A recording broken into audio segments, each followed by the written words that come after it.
Olá pessoal! Bom, nós vamos ver aqui algumas matérias que vão cair na prova do professor Falcone, N2, e a matéria toda do professor, ela está entre os artigos 92 e 188 do Código Civil. Nós vamos começar então com os bens reciprocamente considerados. Essa classificação, ela estuda a relação dos bens uns com os outros, né? A relação de dependência de um para com o outro. E ela é muito importante para o direito civil e futuramente a gente vai precisar dela para estudar o direito das coisas. Ela é classificada, os bens reciprocamente considerados é classificada em bens principais e acessório, principal e acessório. Os bens principais são os que existem por si mesmos, independente da existência de outro. Então, o bem principal, a própria palavra já dá essa importância, né? Ele é o principal, existe por si mesmo, para exercer uma determinada função, independente da existência de outro. Então, ele deu alguns exemplos, um exemplo de bem principal, o solo, que existe por si mesmo. E outro exemplo, o direito, que existe por si mesmo. Bens acessórios, que existem em função do bem principal. O bem acessório ele existe em função do bem principal. Então, ele depende do bem principal para ele existir, porque ele é um acessório do principal. Exemplo de bens acessórios. Capital, o capital é um bem acessório. E o direito de receber juros. Esses foram exemplos que o professor passou em sala de aula. Tem alguns outros exemplos aqui que facilitam a compreensão. A Maria Helena Diniz, por exemplo, no livro dela de Direito Civil, ela dá o exemplo do imóvel. No imóvel, o solo é o bem principal. Agora, uma árvore plantada, uma construção, são acessórios. Então, o solo seria o bem principal, uma árvore ou as construções feitas naquele solo são os bens acessórios. Outro exemplo que ela dá também no livro dela é uma joia, por exemplo, um colar. Se eu tenho um colar, o colar ele é o bem principal, ele exerce a função de adornar. Agora, a pedra preciosa que está lá nesse colar, ele é um acessório do bem principal que é a joia, que é o meu colar. Então, no colar, que é uma joia, o colar é o bem principal e a pedrinha preciosa é o acessório daquele bem principal. Uma questão importante sobre essa classificação é se o acessório segue o principal. Tá faltando um acento aqui, né? Aí vocês não levam em consideração, não. O acessório segue o principal? Sim, essa é a regra. O acessório segue o principal. Agora, como tudo no direito tem exceções, tem as exceções. Quando é que o acessório não segue o principal? São dois casos que o professor passou. As pertenças, que é uma das espécies dos bens acessórios, as pertenças não acompanham o bem principal. Então, acessório segue o principal? Sim, essa é a regra. Há exceções? Também. As pertenças não acompanham o principal. E também o código diz que os recursos minerais do subsolo, né, as riquezas do subsolo e os potenciais da energia elétrica são considerados disjuntos do solo, são considerados separados do solo. Então, o solo é o bem principal e os recursos minerais que tem lá no subsolo ou os potenciais de energia elétrica são considerados separados do solo. Então, não seguem o principal, ok? E a consequência dessa regra, né, o acessório segue o principal? Sim, essa é a regra, a gente viu as exceções. E quais são as consequências, né, dessa regra de o acessório segue o principal? São duas consequências. O acessório acompanha o destino do principal. Então, aonde o bem principal vai, ele também vai. O que acontece com o principal, acontece com o acessório. A gente vai ver aqui Exemplo, né, do acessório acompanha o destino do principal. Por exemplo, se tem um contrato, se você tem um contrato e tem juros nesse contrato, né, está prevendo juros. Então, o contrato é o bem principal, os juros previstos nesse contrato é o acessório. Então, de repente, o contrato se torna nulo. O contrato é nulo. O que vai acontecer com os juros? Nulo também. Então, o acessório, ele acompanha o principal. Se o principal é anulado, o acessório também é anulado. Então, essa é a primeira consequência. Segunda consequência, o acessório assume a natureza do principal. O que é isso? Um exemplo de acessório que assume a natureza do principal. Um exemplo é o do imóvel, que a gente falou agora. O solo é o principal, a casa e a árvore, por exemplo, são os acessórios. Mas tudo isso junto torna-se o imóvel. Então, ele assume a natureza do principal. Tudo aquilo, mesmo os bens acessórios, assume essa natureza do bem principal, que aí no caso se torna o imóvel. Ok? Bom, agora a gente vai falar das espécies, as espécies de bem acessório. O Código Civil enumera os bens acessórios, são vários, né? São os frutos, os produtos, os rendimentos, as benfeitorias e as pertenças. Então, a gente vai falar sobre esses bens acessórios. E no caso também os produtos orgânicos, que foi o que a gente viu aqui, também são considerados bens acessórios. Bom, o professor falou de alguns desses bens acessórios, dessas espécies. Então, ele falou dos frutos. Os frutos, eles são o quê? São utilidades que a coisa periodicamente produz sem destruição da fonte principal. Então, fruto, quando a gente lembrar de fruta, a gente tem que pensar em fruta mesmo, né, que dá ali na árvore.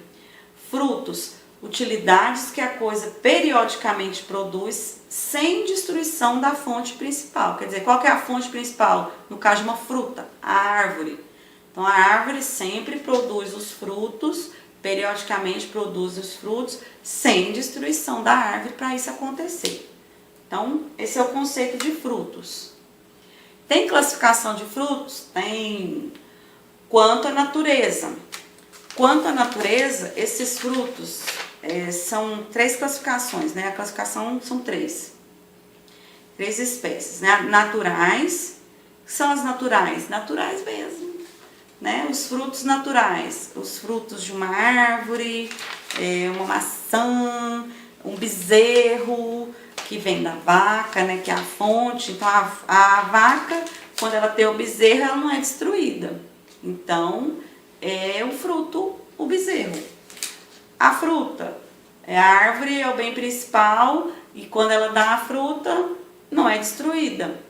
Então, é um fruto. A fruta é um fruto. A fruta é um fruto.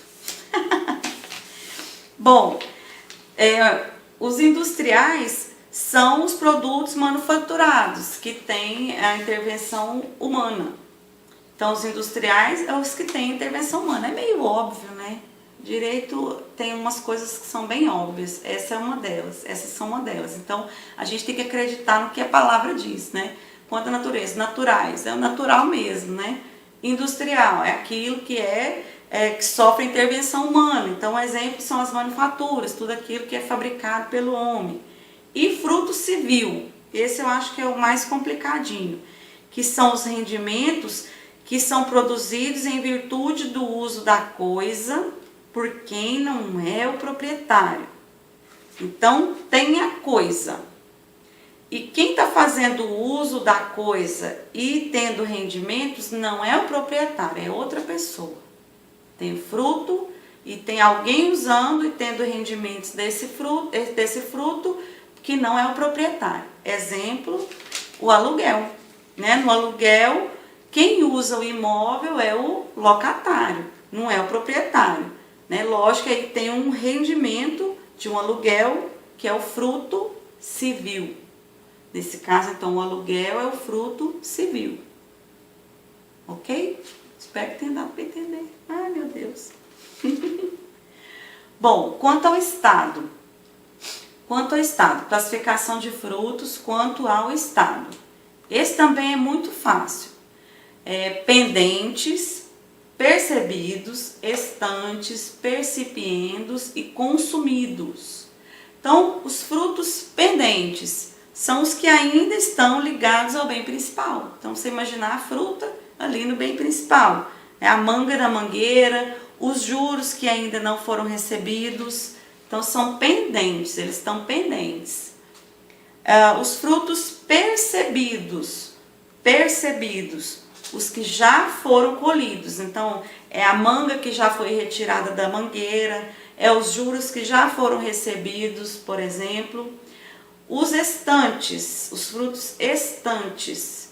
Lembra de estante mesmo. Os estantes são os frutos que foram colhidos e estão armazenados. Então, é aquilo que já está armazenado. Fruto colhido que está armazenado. Estantes. Percipiendos, vem de perceber, né? Percebidos. São aqueles que deveriam ser, mas não foram colhidos. Então, os percipiendos deveriam ter sido colhidos, mas não foram.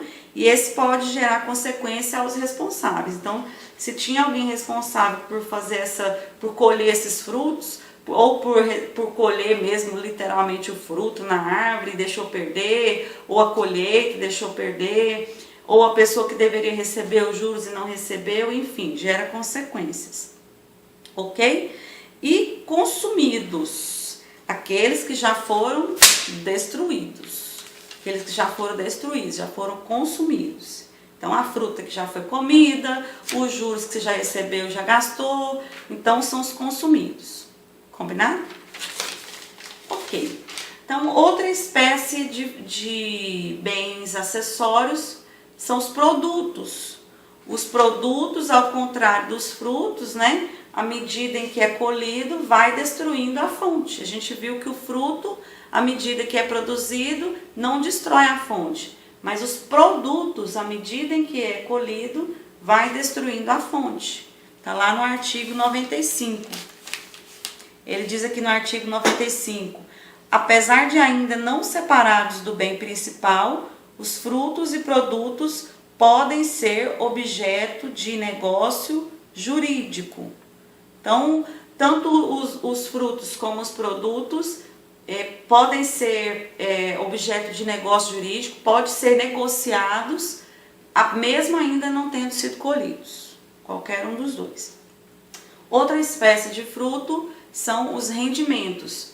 Os rendimentos, o rendimento ele não constitui uma categoria autônoma.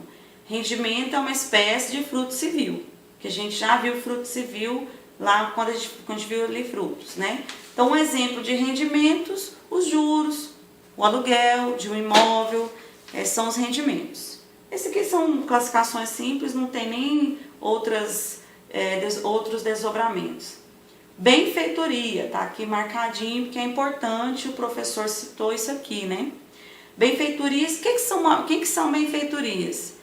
É o que o próprio nome diz, né? São melhoramentos, está melhorando, é uma benfeitoria trazida ao bem com a finalidade de preservar, melhorar ou embelezar a coisa.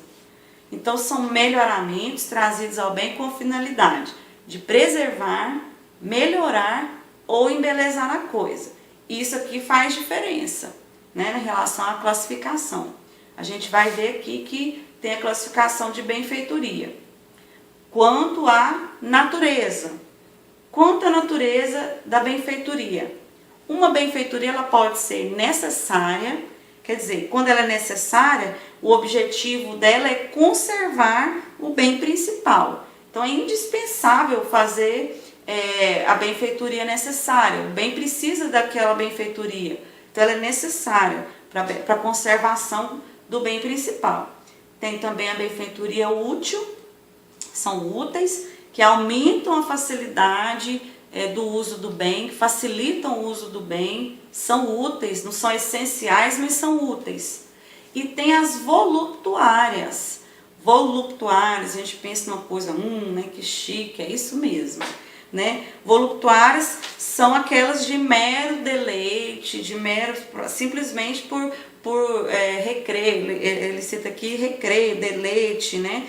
Não aumenta o uso habitual do bem. Então, uma coisa além do que é essencial, além do que é necessário, além do que é útil. É o chiquérrimo, né, da parada. Então, é importante essa classificação, principalmente no que a gente vai ver agora, quanto ao que pode ser indenizado ou não ser indenizado. Isso é muito importante também. Então, quanto à indenização, quando a pessoa faz essa benfeitoria de boa fé, as benfeitorias necessárias e as úteis são indenizáveis.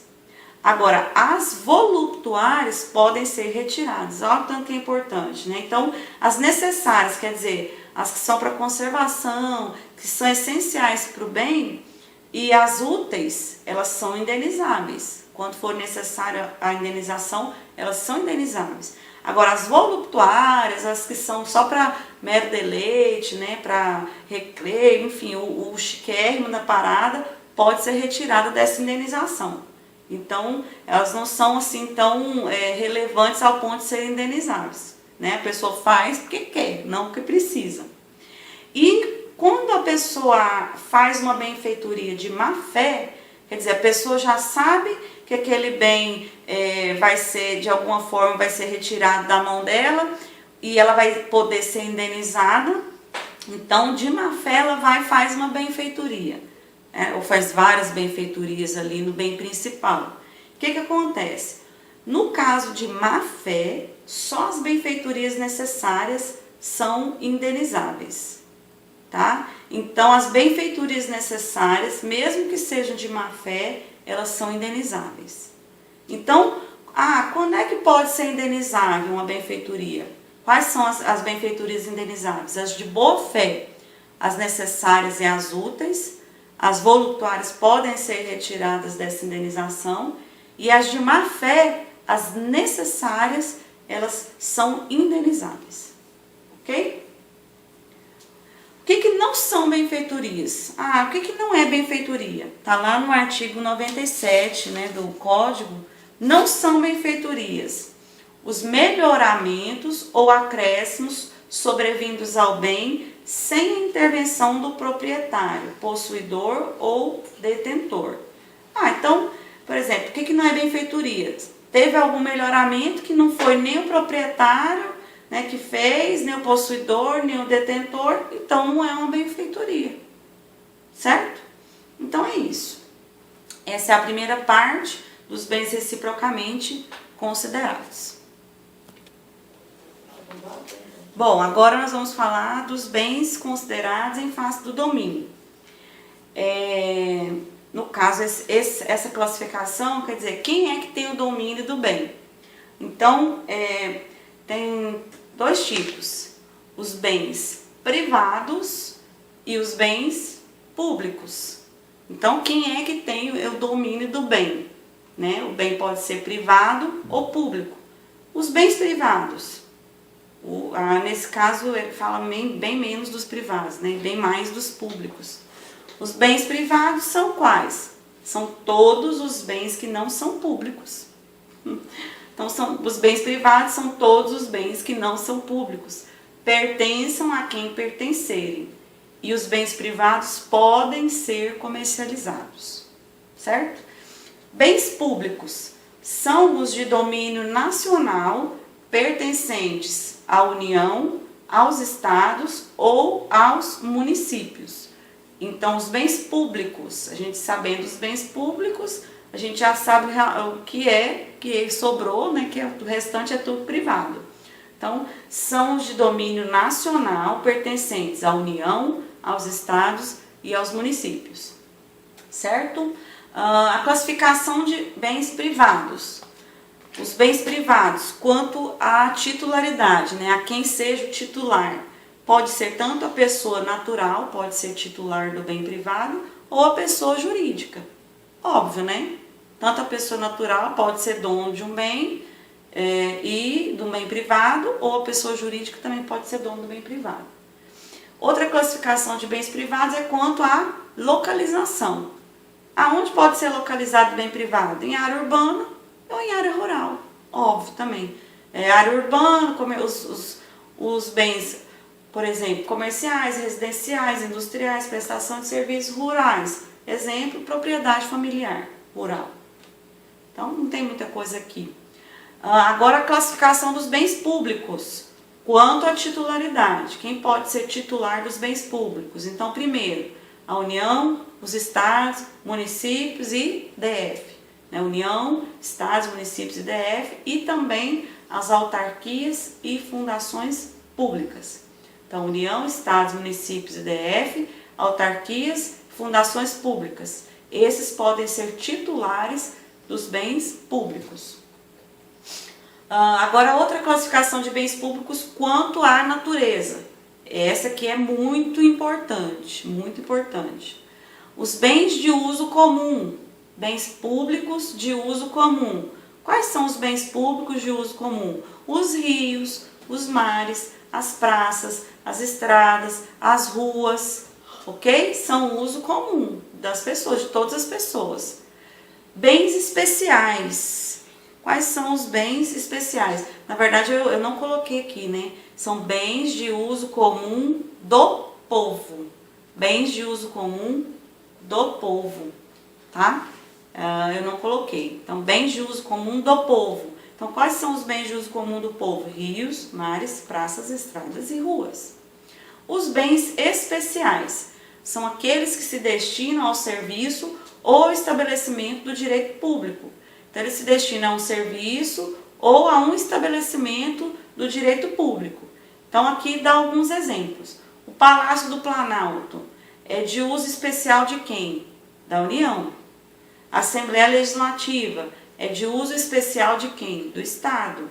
O Paço Municipal é de uso especial de quem? Do município. E por aí vai. Tem exemplo de universidade pública, né? Uma universidade federal, enfim. Então, são bens destinados ao serviço ou estabelecimento do direito público.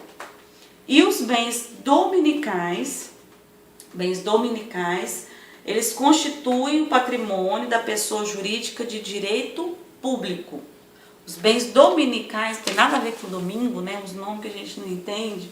Eles constituem o patrimônio da pessoa jurídica de direito público, como objeto de direito pessoal ou real. O que significa isso? É que o poder público é o titular, ele é o dono desse bem.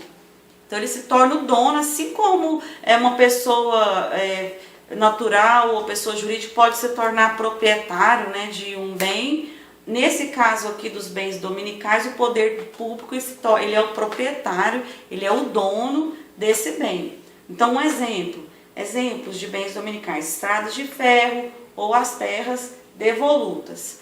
Ele falou sobre essa questão do direito real e pessoal, que eu não sei se é relevante, mas eu vou falar. O direito real, por exemplo, é o direito de perseguir seu bem da mão de quem estiver. Então, alguém foi lá e surrupiou seu bem. Então, você tem o direito de ir atrás do seu bem, que é seu, é sua propriedade. Então, nesse caso dos bens dominicais, o poder público, que é o titular, também tem esse direito de ir lá, de perseguir o bem que é dele, do poder público. O direito real também impõe obrigação negativa em relação ao direito de propriedade. Então, a pessoa tem o direito de propriedade. E o direito pessoal, por exemplo, é o direito a receber do credor uma dívida. O direito de receber uma dívida do credor. Então, o poder público ele também tem esse direito, né, de receber uma dívida do credor, de alguém que estiver devendo para ele. Bom, a outra classificação é quanto à localização. Quanto à localização, igual a outra. Tem os urbanos, os bens públicos urbanos, por exemplo, né, os bens públicos da União, e os bens públicos rurais, que ele deu o exemplo do INCRA. Bom, e também deu o exemplo da Secretaria de Agricultura, que é responsabilidade do Estado. Eu acho que isso não é tão relevante assim, não é tão importante assim. O mais importante é saber realmente essa diferenciação, né, da classificação dos bens públicos quanto à titularidade, que os titulares é a União, Estados, municípios, Distrito Federal, as autarquias e fundações públicas. E essa classificação aqui é muito importante, né? Que quanto à natureza, tem os bens de uso comum do povo, os bens especiais e os bens dominicais.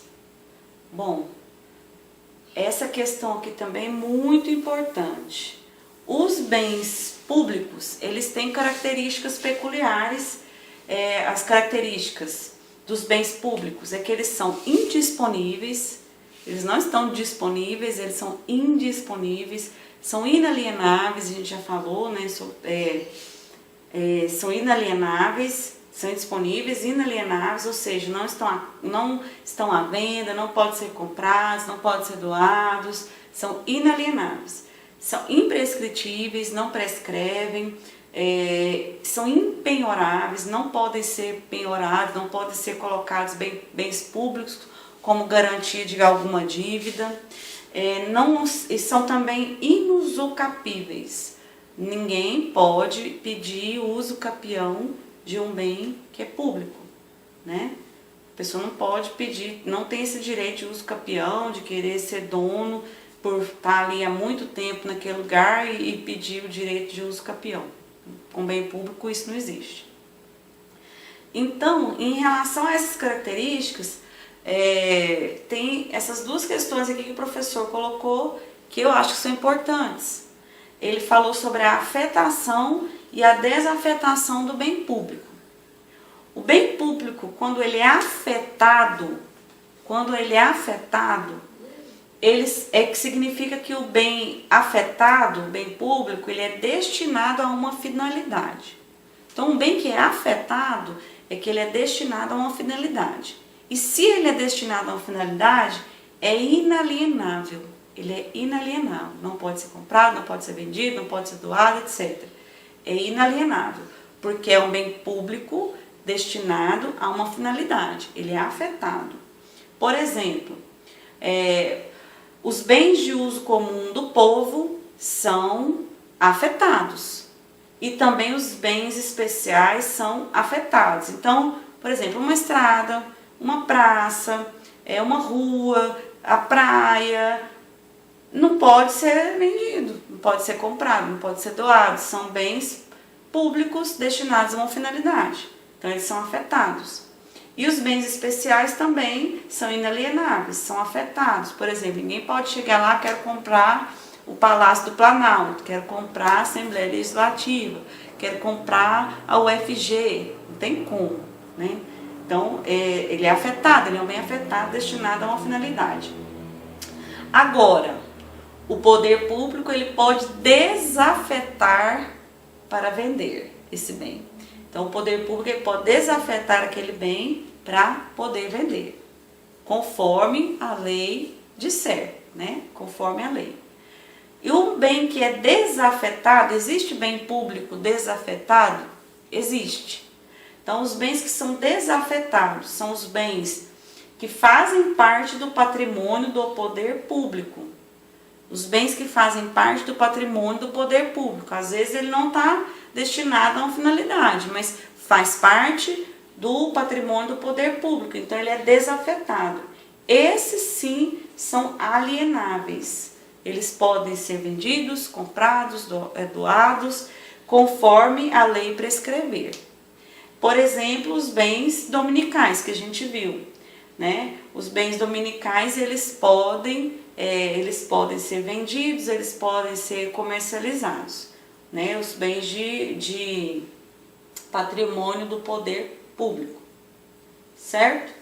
Então, o poder público também pode afetar um bem que está desafetado, ele pode afetar para tornar aquele bem inalienável, ok? Então, essa é a diferença entre afetação e desafetação. Afetação quer dizer que ele é destinado a uma utilidade, não pode ser vendido, não pode, é inalienável. Desafetado é que ele não tem uma utilidade específica, mas ele faz parte do patrimônio do poder público, por isso que ele é alienável, mas na forma que a lei prescreveu. Os bens de uso comum do povo, bens especiais, são afetados. Os bens dominicais, desafetados. Quanto ao uso dos bens públicos, o uso pode ser gratuito, andar na rua é gratuito, andar na praia é gratuito, andar em algumas estradas gratuito, e pode ser também oneroso, o uso pode ser oneroso, quando o governo, o Estado, ele dá concessão, por exemplo, né, para uma empresa de uma estrada, então exige o pagamento de pedágio. Então o uso do bem público, ele pode ser gratuito ou oneroso, pode ter o custo. Oneroso é quando tem custo.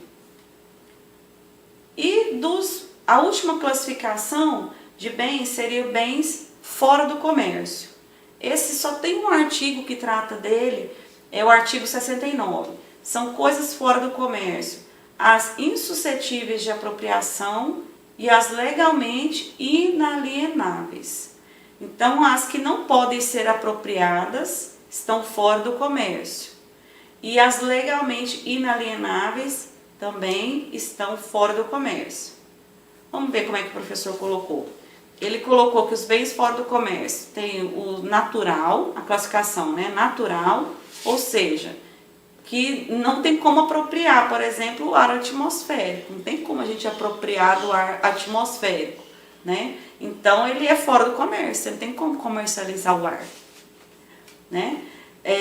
A outra classificação, o bem fora do comércio, legal, os bens de uso comum do povo e os bens especiais.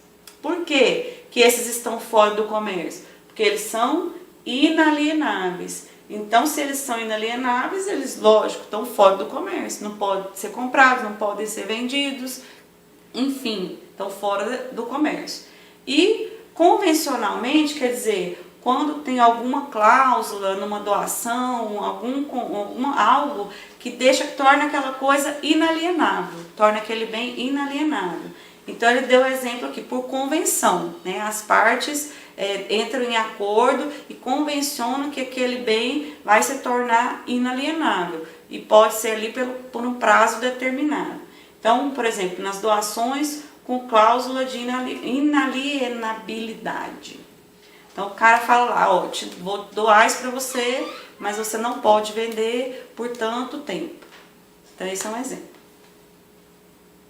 Vamos ver. E, por enquanto, em relação a bens, é isso. E depois a gente vai ver mais matérias, que depois vai ser o próximo vídeo dos fatos jurídicos.